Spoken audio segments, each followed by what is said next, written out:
l'impression de voir une mosquée. Ce n'est pas la mosquée qu'on veut vous faire voir, on veut vous montrer l'architecture de la ville de Bandoukou. La seule ville en Côte d'Ivoire qui avait cette architecture. Soyez les bienvenus. Je m'appelle Bema Ouattara, je suis l'administrateur du musée de Bandoukou.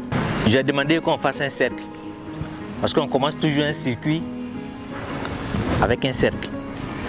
Une famille, une union, une prière avant de partir. Vous visitez la ville aux 1000 mosquées. Ici, là où nous sommes arrêtés, c'est le cœur de la ville de Bandoukou. C'est le milieu, là. C'est pour dire que c'est notre symbole.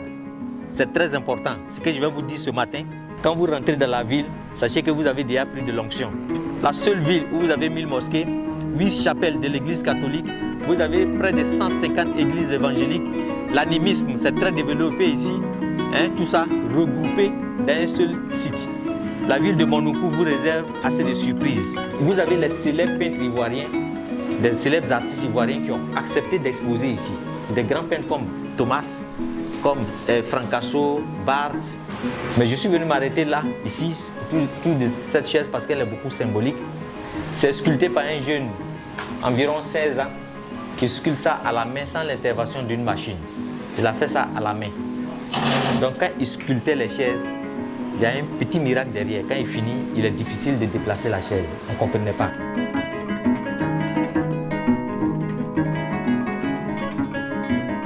Il n'y a pas de caoutchouc à l'intérieur, rien du tout. Tout est en fer.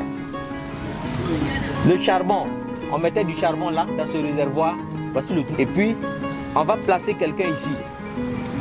Quand on va chicoter encore.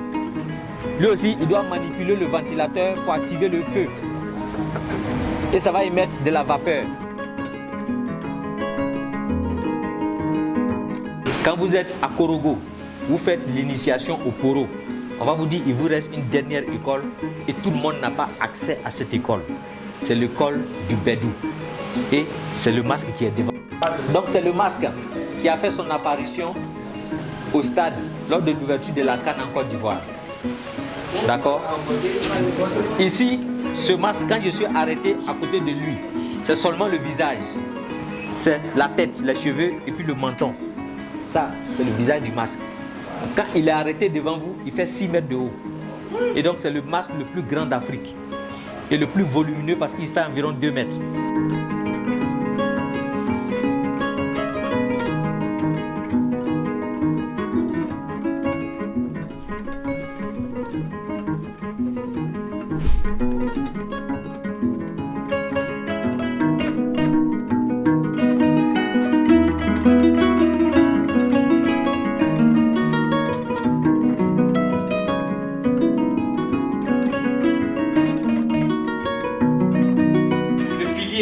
Sacré est arrêté là depuis 1616.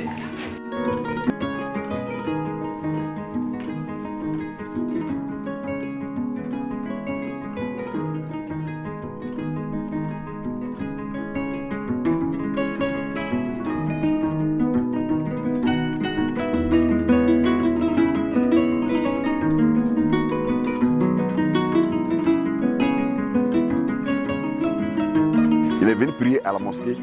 Mais là, il s'en va, il dit au revoir.